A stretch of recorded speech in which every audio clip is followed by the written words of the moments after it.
Sir ఈ BJP party కార్యకర్తలు మన ఫిలిం ఛాంబర్ దగ్గర అసలు ప్రకాష్ రాజ్ని సినిమాల్లో ఇంకా పెట్టొద్దు, ప్రొడ్యూసర్లు ఆయనతో కలిసి సినిమాలు చేయొద్దు అని చెప్పి ధర్నా చేస్తున్నారు. అంటే ఏంటి ఇష్యూ కొంచెం క్లియర్గా ఎక్స్ప్లెయిన్ చేస్తారా? బీజేపీకి సంబంధించిన యువమోర్చా సంబంధించిన కార్యకర్తలు ఫిలిం ఛాంబర్లో ధర్నా చేయడం జరిగింది. వాళ్ళు చెప్తుంది ఏంటంటే ప్రధానంగా ప్రకాష్ రాజ్కి ఎగెనిస్ట్గా ప్రకాష్ రాజ్ని ఫిలిం ఇండస్ట్రీ నుంచి బహిష్కరించండి అనేది వాళ్ళు తెచ్చినటువంటి నినాదం. హిందువుల మనోభావాలు దెబ్బతీసే విధంగా చాలా విషయాల్లో మాట్లాడుతున్నారు. అది కాకుండా ఇప్పుడు అతి సున్నితమైనటువంటి తిరుమల లడ్డుకు సంబంధించినటువంటి విషయంలో కూడా ప్రకాష్ రాజ్ మాట్లాడుతున్నాడని చెప్పేసి వాళ్ళు ప్రధాన ఆరోపణ అన్నమాట. ఇది ఎక్కడ మొదలైంది? ప్రకాష్ రాజ్ ఎప్పుడు ఇన్వాల్వ్ అయ్యాడు ఇష్యూలో అంటే AP CM deputy CM Pawan Kalyan garu ఒక ట్వీట్ వేశారు. డీప్గా హర్టింగ్గా ఉంది ఇది నాకు, ఇది విన్న తర్వాత లడ్డూలో కల్తీ జరిగిందని చెప్పేసి ఇది అపరాధంగా భావిస్తున్నా అని చెప్పేసి అతను ట్వీట్ వేశారు. ఆ ట్వీట్కి కొనసాగింపుగా ప్రకాష్ రాజ్ గారు ఆ ట్వీట్ని ట్యాగ్ చేస్తూ తను కామెంట్ చేయడం జరిగింది. ఎందుకు దీన్ని పెద్ద ఇష్యూ చేస్తున్నారు, నేషనల్ ఇష్యూ ఎందుకు చేస్తున్నారు దీన్ని? ఇప్పటికే చాలామంది మతాలకు సంబంధించిన గొడవలతో దేశం అట్టుడికిపోతుంది. మీరే డిప్యూటీ సీఎంగా మీరే పదవిలో ఉన్నారు కదా, మీరే కల్ప్రిట్లను పట్టుకొని పనిష్ చేయొచ్చు కదా అని చెప్పేసి టోన్లో ఆయన మాట్లాడడం జరిగింది. దాని తర్వాత దుర్గగుడిలో అపరాధ దీక్ష చేస్తున్నటువంటి పవన్ కళ్యాణ్ గారు దుర్గగుడిలో ప్రెస్ మీట్ పెట్టి ప్రకాష్ రాజ్ గారికి సున్నితమైన విషయం కదా, దీనిని ఎట్లా పడితే అట్లా డీల్ చేయకండి అని చెప్పేసి నేను మాట్లాడడం జరిగింది. ప్రకాష్ రాజ్ గారి పేరు తీసి కూడా మాట్లాడారు. ఇది చాలా తప్పు, మీరు ఎందుకు మాట్లాడుతున్నారు ఇలా అని చెప్పి ప్రకాష్ రాజ్ గారు కూడా చెప్పడం జరిగింది. అదే ప్రెస్ మీట్లో హీరో కార్తీని అడ్రస్ చేస్తూ కూడా పవన్ కళ్యాణ్ మాట్లాడడం జరిగింది. సినిమా ఫంక్షన్లో జోకులు వేసుకుంటున్నారు లడ్డూ గురించి అని చెప్పి టోన్లో ఆయన మాట్లాడడం జరిగింది. ఆ కార్తీ విషయంలో ఏం జరిగింది? యాంకర్ అడిగినటువంటి ఒక మేమర్ లడ్డు లడ్డు రెండు అని చెప్పేసి ఒక పాట ఉంది కార్తీది, గత సినిమాల్లో చేసినటువంటి ఆ పాటని ఆపాదిస్తూ ఒక మీమ్ చేస్తే దాన్ని చూపించి యాంకర్ అయితే క్వశ్చన్ అడిగితే లడ్డు సెన్సిటివ్ మ్యాటర్ ఇప్పుడు వద్దమ్మా అని చెప్పేసి తను చెప్పడం జరిగింది. కార్తీ తప్పు ఉందా లేదా, అలా కావాలని చేసాడా అని పక్కన పెడితే లడ్డూల మీద జోకులు వేసుకోవటం, హాస్యాస్పదం, అందరూ నవ్వటం అనేది కాస్త సెన్సిటివ్ మ్యాటర్ కదా, ఎందుకు మాట్లాడుతున్నారని టోన్లో పవన్ కళ్యాణ్ మాట్లాడాడు. దానికి ఆయన రెస్పాండ్ అయ్యి కార్తీ ఇలా అపార్థం అవుద్దని నేను అనుకోలేదు, బట్ సారీ అండి అని చెప్పడం జరిగింది. నేను తిరుమల డివోటీని, సారీ చెప్పడం జరిగింది. ఈయన మళ్ళీ ప్రకాష్ రాజ్ గారు దానికి ప్రెస్ మీట్ మాట్లాడిన తర్వాత నేను ట్వీట్ వేసింది ఏంటి, అసలు నేను ఏం మాట్లాడాను, మీకేం అర్థమైంది, ఎందుకు అపార్థం చేసుకుంటున్నారు, మళ్ళీ ఒకసారి నా ట్వీట్ చదువుకోండి, నేను 30వ తారీఖు వస్తున్నా, షూటింగ్లో ఉన్న నేపాల్లో 30వ తారీఖు వస్తున్నాను, వచ్చిన తర్వాత మీ ప్రతి మాటకి సమాధానం చెప్తున్నాను, ఒక వీడియో పోస్ట్ చేశారు. అందరితో అయితే అయిపోయేది. 30వ తారీఖు వస్తారు, వచ్చిన తర్వాత నేనేం మాట్లాడాను మీరేం మాట్లాడారని చెప్పేసి నేను ప్రశ్న పెట్టినా లేకపోతే ఏం జరిగింది మధ్యలో ట్వీట్లు వేస్తూ ఉన్నారు ఆయన ప్రకాష్ రాజ్ గారు. అడిగి మరీ సారీ చెప్పించుకున్నారు, ఇప్పుడు మీకు సంతోషమేనా, జస్ట్ ఆస్కింగ్ అని చెప్పేసి ఆయన పేరు తీయట్లేదు కానీ ఇదే మ్యాటర్ మీద పోక్ చేస్తున్నారని చెప్పేసి నెటిజన్స్ అయితే ఫీల్ అవుతున్నారు. ఈరోజు ప్రకాష్ రాజ్ గారు ఒక ట్వీట్ వేశారు.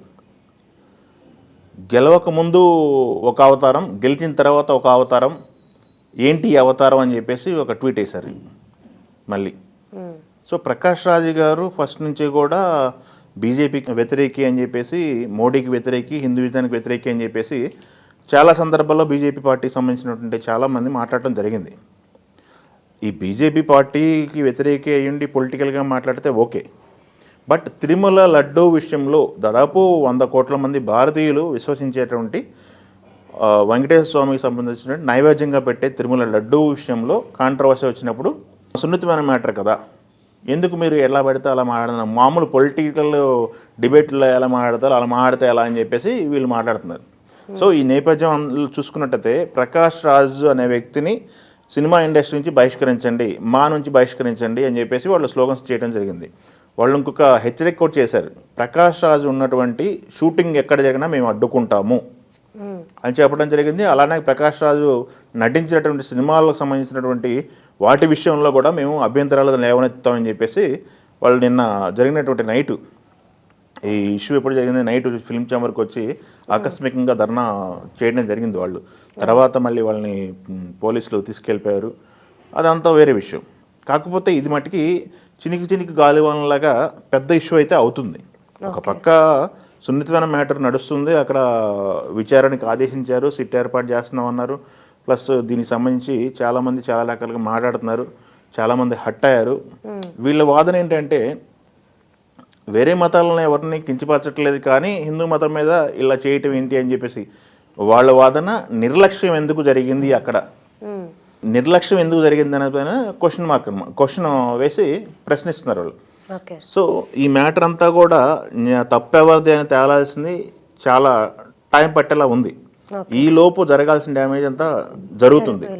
యా, సో తిరుమల కేంద్రంగా లడ్డూకు సంబంధించినటువంటి ఇష్యూ అయితే నడుస్తుంది. ఇంకొక పక్క ఏంది, ప్రక్షాళనకు సంబంధించిన కార్యక్రమాలు చాలా జరుగుతున్నాయి తిరుమలలో. అదే కాకుండా అన్ని గుళ్ళల్లో సంబంధించిన ప్రసాదాలు, అక్కడ పరిసరాలను అన్నింటినీ కూడా ఆకస్మిక తనిఖీలు జరుగుతున్నాయి ఏపీలో. ఇప్పుడు సంప్రోక్షణ కార్యక్రమాలు చేస్తున్నారు, ప్లస్ అపరాధ దీక్షలు అని చెప్పేసి వీళ్ళు మొదలుపెట్టి చేస్తున్నారు. జనసేన, టీడీపీ ఇప్పుడు అధికార పార్టీకి సంబంధించిన వాళ్ళు కూడా. రేపు 28వ తారీఖున చంద్రబాబు గారు పవన్ కళ్యాణ్ చేసినటువంటి వ్యాఖ్యలు తిరుమల ప్రతిష్టని దిగజార్చేలా ఉన్నాయి. అపరాధం జరిగిపోయింది, మేము కూడా దీక్ష చేస్తామని చెప్పేసి, మేము కూడా తిరుమలకి పర్యటిస్తామని చెప్పేసి జగన్మోహన్ రెడ్డి నిన్న ప్రకటించడం జరిగింది. 28వ తారీఖున తిరుమలకి వెళ్తారని స్టేట్మెంట్ ఇవ్వడం జరిగింది. సో 28వ తారీఖు జగన్మోహన్ రెడ్డి తిరుమలకి వెళ్తే అప్పుడు డిక్లరేషన్ ఇవ్వాలి అని చెప్పేసి ఇప్పుడు ఒక ఇష్యూ నడుస్తుంది. అన్ని మతస్థులు ఎవరైనా తిరుమల స్వామివారిని దర్శించుకోవాలంటే ఒక డిక్లరేషన్ ఇవ్వాలి. మాకు నమ్మకం ఉంది వెంకటేశ్వర స్వామి అంటే, స్వామిని మేము నమ్ముతామని చెప్పి ఒక డిక్లరేషన్ ఇవ్వాలి. ఇక్కడ ఆ డిక్లరేషన్ ఇచ్చి దర్శనానికి వెళ్ళి దర్శనం చేసుకొని వచ్చి అట్లాంటి ప్రొసీజర్ ఒకటి ఉంది, నియమం ఉంది. గతంలో ఇప్పుడు డిక్లరేషన్ ఇవ్వలేదు, ఇప్పుడు కంపల్సరీ డిక్లరేషన్ ఇవ్వాలని చెప్పేసి చాలామంది బీజేపీ వాళ్ళు మాట్లాడుతున్నారు. సో ఈ ఇష్యూ మొత్తం కూడా ఇప్పుడు హాట్ టాపిక్గా మారింది. ఈ నేపథ్యంలో ప్రకాష్ రాజ్ చేసినటువంటి వ్యాఖ్యలు, ఇప్పుడు చేస్తున్నటువంటి ట్వీట్లు, ఇవన్నీ కూడా చర్చనీయాంశమైనవి. బీజేపీ వాళ్ళు చాలామంది చాలా సీరియస్గా ఉన్నారు, హిందూ సంఘాలు కొన్ని సీరియస్గా ఉన్నాయి, ఇటు ఏపీ గవర్నమెంట్ కూడా కొంత సీరియస్గా ఉంది. ఈ నేపథ్యంలో ప్రకాష్ రాజుకు సంబంధించినటువంటి ఇష్యూ రావటం, దీనిపైన ఇండస్ట్రీ ఎలా రెస్పాండ్ అవుతుంది, అతనితో సినిమాలు చేస్తున్న వాళ్ళు ఎలా రెస్పాండ్ అవుతారు. ఎందుకంటే ఇప్పుడు పవన్ కళ్యాణ్ చేస్తున్నటువంటి లేటెస్ట్ సినిమా ఓజీ ఉంది. ఆ ఓజీలో కూడా ఒక ఇంపార్టెంట్ క్యారెక్టర్ చేస్తున్నాడు ఇతను. అది కాకుండా దేవరకు సంబంధించినటువంటి రిలీజ్ అయిన ట్రైలర్ 2 చూసాం మనం. ట్రైలర్లో కూడా ప్రకాష్ రాజ్ వాయిస్తో ట్రైలర్ రన్ అవుతుంది. సో దేవర సినిమాలో, రేపు రిలీజ్ అయ్యే దేవర సినిమాలో కూడా ప్రకాష్ రాజ్ ఉన్నాడు. సో నిన్న జరిగినటువంటి ఉదంతం మట్టికి కాస్త సినిమా ఇండస్ట్రీకి సంబంధించిన జనాల్లో అయితే కలవరం రేపుతుందని మనం చెప్పుకోవాలి. సో ఈ డిస్కషన్ ఎక్కడి వరకు వెళ్తుంది, ఈ ప్రకాష్ రాజ్ గారు ఫుల్ స్టాప్ పెడతారా లేకపోతే కొనసాగిస్తారా, ఆయన పైన ఇప్పుడు బీజేపీ విమోర్చా నిన్న చేసినటువంటి ధర్నాతో సరిపెట్టుకుంటారా లేకపోతే కంటిన్యూగా ఆయన్ని అటాక్ చేస్తారనేది మనం వేచి చూడాలి.